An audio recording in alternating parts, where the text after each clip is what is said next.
Alright, before we move any further into the verse, I want to pause and talk about the music video itself. Because when you're dealing with a record like this, the visuals aren't just decoration. The imagery in the video actually helps corroborate what Kodak is saying in these opening bars. Sometimes the song tells you how the artist feels, but the video tells you the world they're operating in. And in that case, the symbolism in the video lines up way too clean with the themes we've already been talking about to ignore it. Alright? The video begins with Kodak walking into the church, which is a threshold moment. Okay? The video doesn't open with performance energy, it opens with entry. Kodak walks into the church and sits down listening to the pastor. That's important. In initiation language, this is the threshold. You don't start initiated, you arrive uninitiated. You enter a sacred space from the outside world. This visually mirrors what he's saying in the intro. God sent me up. Relay these messages. You don't relay messages until you've crossed into the space where messages are given. Kodak arrives in a white suit, which equals purity, potential, and not innocence, okay? Kodak in an all-white suit is doing symbolic work. White doesn't mean I've never sinned. White means readiness, offering, blank slate, consecration. In initiatory symbolism, white often represents the candidate, not the saint. That lines up perfectly with the testimony. He admits demons, he admits scheming, yet he presents himself open before God. He's not claiming moral cleanliness, he's presenting availability. Kodak walks in white, but everyone else is in black, even the pastor, okay? Which symbolizes the below that he came from. This is a subtle but powerful visual choice. The people Kodak connects with, locks eyes with, are wearing black. Black is traditionally the unknown, the underworld, the shadow, the descent phase. So visually you have Kodak in white, extracted, lifted, sent up, surrounded by black, where he came from, who he knows, who he represents. That's ascent without disconnection. He's not separating himself from the below. He's standing between worlds. That's messenger positioning, okay? Imagery in the video displays light piercing through a small window in stained glass imagery, which equals revelation through suffering. Light cutting through the darkness, that's not accidental cinema language. Stained glass is important. Light doesn't come directly, it comes filtered, colored, shaped by structure. That's a perfect metaphor for Kodak's message.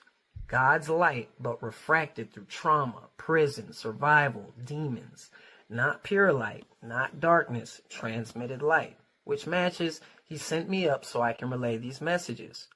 There's a baptism in blood scene, which equals initiation, not salvation. This is the heaviest image. Traditional baptism equals water, which equates to cleansing. Kodak's baptism equals blood, which equates to cost. Blood initiation imagery shows up everywhere. Sacrifice, covenant, transformation through pain, irreversible change. This is not I've been washed clean, this is I've been marked, which connects directly to incarceration, descent, the box, demon energy. He doesn't emerge untouched, he emerges claimed. That's initiation language, whether conscious or not. Let's put it all together. He admits demon energy. He says God sent him. He says sent me up. He shows a descent-coded environment, black, darkness, confinement. He presents himself in white. He is baptized in blood, not water. Visually, the story becomes, I came from below, I was called anyway, I wasn't cleaned, I was transformed, and now I carry something. That's exactly the descent-before-ascent pattern we were already tracking.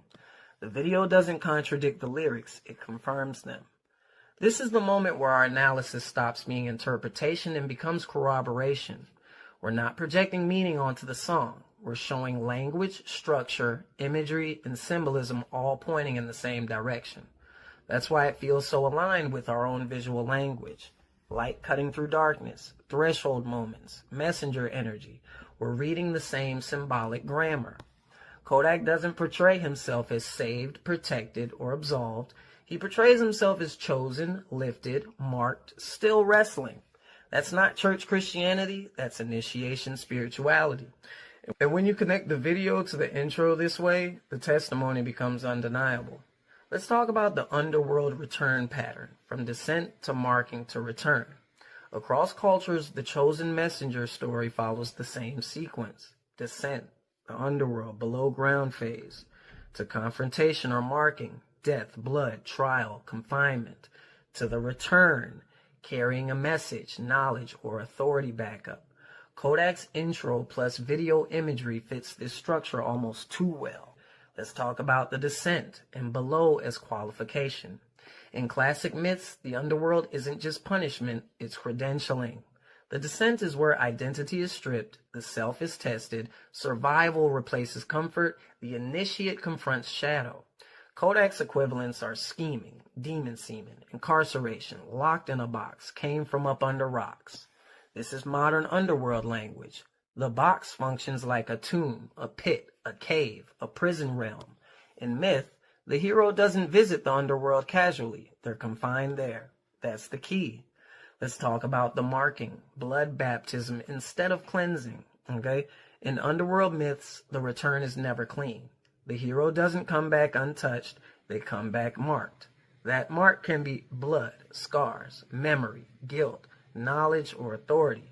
In the video, Kodak wears white, so he represents like a candidate or offering, but is baptized in blood, not water. That's initiation logic, not salvation logic.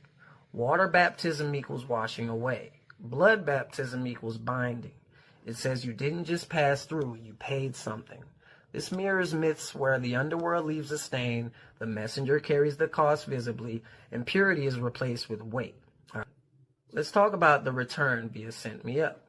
In almost every underworld return myth, the ascent is vertical, deliberate, granted, not seized. You don't climb out on your own, you are released. That's why the lyric Sent Me Up matters so much. It aligns with the mythic rule. The one who authorizes the return is not the underworld, it's the caller. Kodak never says, hell sent me, demons sent me, the street sent me. He says, God sent me. That's the authority inversion that defines the messenger archetype.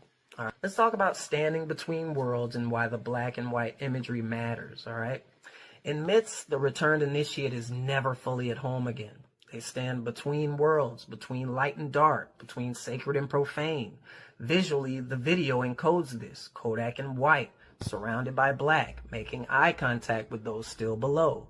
That's classic messenger positioning.